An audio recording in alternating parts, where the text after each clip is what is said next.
Untuk mempermudah pemahaman kita terkait dengan penawaran, di sini ada dua gambar ya teman-teman ya. Di mana di sini gambar seorang produsen, kemudian di sini adalah gambar seorang konsumen, gitu ya. Nah, jadi untuk pihak yang menawarkan sendiri adalah produsen, kemudian pihak yang meminta atau yang melakukan permintaan itu adalah konsumen sendiri, gitu ya teman-teman ya. Jadi kesimpulannya di sini pihak yang menawarkan adalah penjual.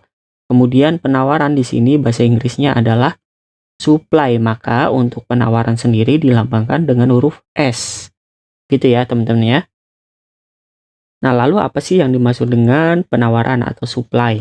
Jadi penawaran itu adalah jumlah barang dan jasa yang ditawarkan produsen kepada konsumen pada berbagai tingkat harga dan waktu tertentu. Jadi untuk waktu tertentu itu akan mempengaruhi dari penawaran itu sendiri ya teman-teman ya. Jadi kalau misalnya waktunya lagi musim panen, ya berarti penawarannya akan meningkat. Tapi ketika waktunya lagi susah, banyak bencana alam, penawaran sendiri itu akan sedikit gitu ya teman-teman ya. Nah, lalu apa hukum dari penawaran itu sendiri? Jadi hukum penawaran di sini, harga barang atau P yang ditawarkan pada konsumen berbanding lurus dengan jumlah barang Q yang ditawarkan. Nah, maksudnya apa di sini? Maksudnya adalah jika harga barang naik, maka penawaran akan barang akan ikut naik. Bisa disimbolkan di sini PS-nya naik, maksudnya di sini ketika harga barang yang ditawarkan naik, maka PS-nya juga akan naik. Barang yang ditawarkan juga akan naik. Nah, yang kedua, jika harga barang turun, maka penawaran juga akan ikut turun. Maksudnya di sini gimana? Maksudnya adalah ketika harga barang yang ditawarkan itu turun, maka barang yang ditawarkan juga akan cenderung turun. Jadi intinya, yang namanya produsen itu nggak suka dengan harga yang murah. Kalau semakin murah harga barang tersebut, maka barang yang ditawarkan akan semakin sedikit. Begitu ya teman-teman ya. Nah, hukum ini berlaku jika aspek penting dianggap tetap atau konstan. Maksudnya adalah ceteris paribus gitu ya. Oke, selanjutnya kita akan bahas faktor-faktor yang mempengaruhi dari penawaran itu sendiri. Nah, faktor yang mempengaruhi penawaran itu sendiri, yang pertama adalah harga barang itu sendiri. Nah, dalam hukum penawaran dikatakan jumlah barang yang ditawarkan dipengaruhi oleh perubahan harga barang itu sendiri. Hubungan ini bersifat positif, maksudnya adalah jika harga barang naik, maka jumlah barang yang ditawarkan oleh produsen akan bertambah. Tadi yang kakak bilang sebelumnya, jadi yang namanya konsumen itu suka dengan harga mahal gitu ya. Kalau semakin mahal harga yang ditawarkan, maka produsen akan semakin seneng. Barang yang akan ditawarkan itu akan semakin naik gitu ya. Tujuannya adalah untuk meraih keuntungan yang lebih besar. Nah, yang kedua adalah kemajuan teknologi. Nah, kemajuan teknologi dapat meningkatkan kapasitas produksi. Hal ini akan mempengaruhi besarnya jumlah barang yang ditawarkan. Gitu ya, teman-teman ya. Nah, contohnya misalnya di sini sebelum memiliki mesin jahit listrik, perusahaan konveksi hanya mampu memproduksi 20 potong celana per bulan. Namun setelah memiliki mesin jahit listrik, produksi celana dapat meningkat menjadi 30 potong celana per bulan. Nah, dari 20 ke 30 potong itu disebabkan oleh kemajuan teknologi. Jadi, mungkin semakin canggihnya teknologi berarti semakin banyak barang yang akan diproduksi dan semakin banyak barang yang akan ditawarkan itu sendiri ya, teman-teman ya. Nah, yang ketiga di sini adalah harga input atau faktor produksi. Jadi biaya produksi ini dipengaruhi oleh harga-harga input, yaitu upah dari tenaga kerja, kemudian bunga modal, sewa tanah, dan keuntungan yang ingin diperoleh oleh wirausaha, gitu ya. Maksudnya apa? Di sini para produsen akan menawarkan dan menjual produk dengan tujuan memperoleh keuntungan maksimal. Keuntungan merupakan selisih antara harga jual produk dan biaya produksi. Apabila harga jual tetap dan biaya produksi turun, maka keuntungan semakin besar. Semakin besar keuntungannya, maka semakin banyak barang yang ditawarkan.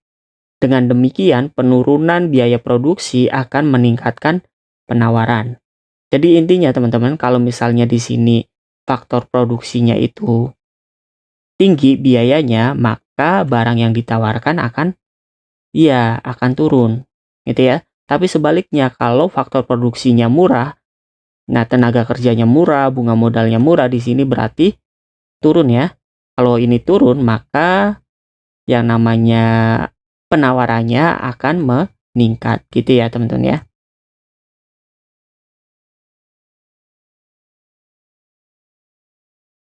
Oke, selanjutnya yang keempat. Yang keempat adalah jumlah perusahaan dalam industri.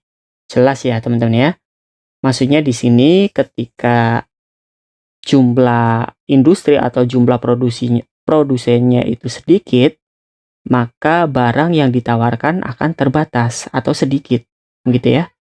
Tapi ketika yang namanya produsennya atau penjualnya atau industrinya banyak, gitu ya, maka barang yang ditawarkan menjadi lebih banyak, gitu teman-teman. Oke, yang kelima yaitu adalah barang substitusi atau pengganti. Apabila harga barang utama meningkat, maka penawaran terhadap barang pengganti akan mengalami peningkatan karena penjual menawarkan alternatif barang utama. Misalnya di sini daging sapi. Daging sapi itu di pasaran mengalami peningkatan. Nah, otomatis di sini yang namanya permintaan akan barang sapi itu akan turun.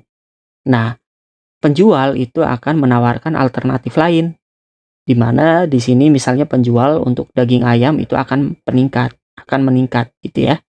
Nah, penjual akan menawarkan daging ayam sebagai istilahnya apa ya? Sebagai alternatif atau solusi dari pengganti dari daging sapi. Faktor yang mempengaruhi penawaran yang keenam yaitu adalah barang komplementer atau pelengkap. Barang yang memiliki hubungan erat satu sama lainnya atau saling melengkapi. Nah, di sini adalah hubungannya positif atau berbanding lurus. Maksudnya apa? Maksudnya gini, teman-teman. Jadi ketika harga teh ini meningkat, maka barang yang ditawarkan oleh produsen juga akan meningkat juga. QS-nya akan meningkat. Nah, ini akan mempengaruhi ini. Barang pelengkapnya apa? Barang pelengkapnya yaitu ya gula gitu ya. Gula juga, untuk penawaran gula juga akan meningkat, begitu teman-teman. Yang ketujuh adalah perakiraan harga masa depan. Bagi penjual yang memiliki modal besar, mereka akan menunda penjualan barangnya jika mereka memperkirakan bahwa besok harga akan lebih tinggi daripada harga sekarang. Misalnya harga telur dalam 1 bulan terakhir terus mengalami kenaikan. Para penjual yang memperkirakan harga terus naik akan mengurangi penawaran karena mengharapkan keuntungan yang lebih besar di masa yang akan datang. Jadi misalnya begini teman-teman, ketika waktu ini itu harga murah gitu ya, waktunya murah, nah ini penjualnya sedikit karena penjual tahu bahwa waktu besok itu akan naik atau waktu besok itu harganya akan mahal. Nah, kembali lagi di sini, ketika waktu besok harganya mahal, maka di sini penjualnya banyak, gitu ya. Barang yang ditawarkan juga akan semakin banyak, begitu. Selanjutnya yang ke-8. Nah, yang ke-8 adalah faktor alam. Alam akan memberikan pengaruh yang signifikan, yaitu dapat mempengaruhi penawaran khususnya untuk produk pertanian dan perikanan. Contohnya di sini para petani padi ketika iklim tidak mendukung dapat menyebabkan gagal panen. Hal ini dapat berimbas pada jumlah beras yang ditawarkan itu sendiri. Jadi ketika misalnya di dalam suatu wilayah itu musim hujan gitu ya teman-teman ya, dan sawah pada kebanjiran, maka barang yang ditawarkan misalnya seperti beras itu akan mengalami penurunan begitu. Nah, selanjutnya kita akan bahas terkait dengan kurva penawaran. Kurva yang menghubungkan titik potong antara harga barang atau sumbu Y dengan jumlah barang yang diminta atau sumbu X. Nah, di sini perhatikan data penawaran barang berikut. Ketika harga 1000, maka QS-nya atau barang yang ditawarkan 1. Ketika harga 2000, maka yang ditawarkan 2. Sampai di sini ketika harga barang 6000, maka barang yang ditawarkan itu 6. Nah, tabel di sini itu sesuai dengan hukum dari penawaran sendiri. Semakin mahal harganya, maka semakin tinggi barang yang ditawarkan. Nih, teman-teman.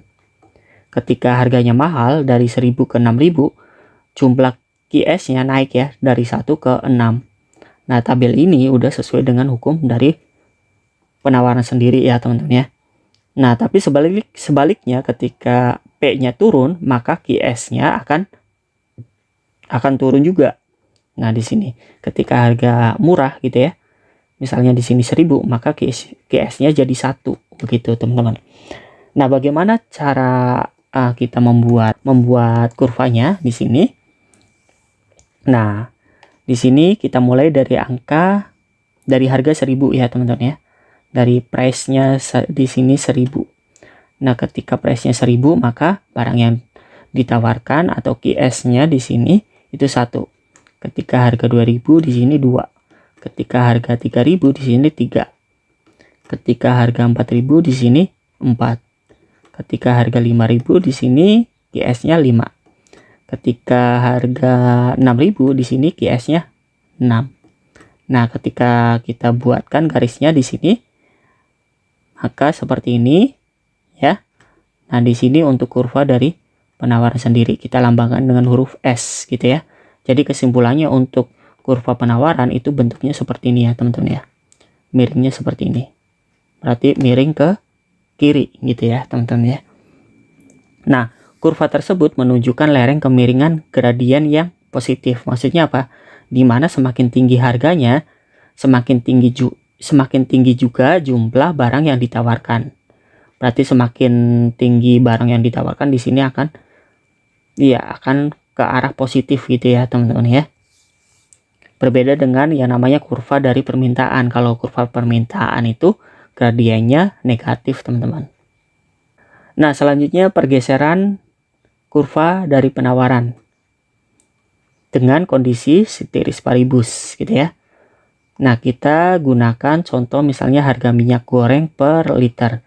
Harga minyak goreng yang tadinya harganya 3000 per liter naik menjadi 5000.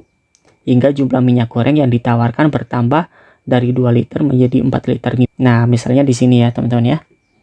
Ketika harganya 3000, maka barang yang ditawarkan itu 2 liter. Gitu ya. Tapi ketika harga naik, produsen itu kan suka banget dengan harga yang mahal. Ketika harganya 5000, maka barang yang ditawarkan itu jadi 4 liter di sini. Gitu ya. Jadi pada kurva tersebut perubahan penawaran dari A ke B, dari A ke B ini ya, teman-teman ya. A ke B, kurva di samping menunjukkan kenaikan harga minyak goreng yang menyebabkan kenaikan jumlah minyak goreng yang ditawarkan dari 2 ke 4 liter. Gitu, teman-teman. Selanjutnya untuk pergeseran kurva penawaran dengan kondisi tidak ceteris paribus. Nah, di sini ini kurvanya. Nah, mula-mula dari S0 di sini. Ketika harga mula-mula di sini. Nah, untuk penawaran naik, maka kurva bergeser ke kanan di sini. S2. Di sini berarti penawaran naik dari S0 ke S2. Gitu ya, teman-teman ya. Nah, yang kedua di sini penawaran turun. Ketika penawaran turun, kurva bergeser ke kiri di sini dari S0 ke S1 di sini. Berarti dapat disimpulkan di sini dari S0 ke S1 di sini mengalami penurunan penawaran gitu ya.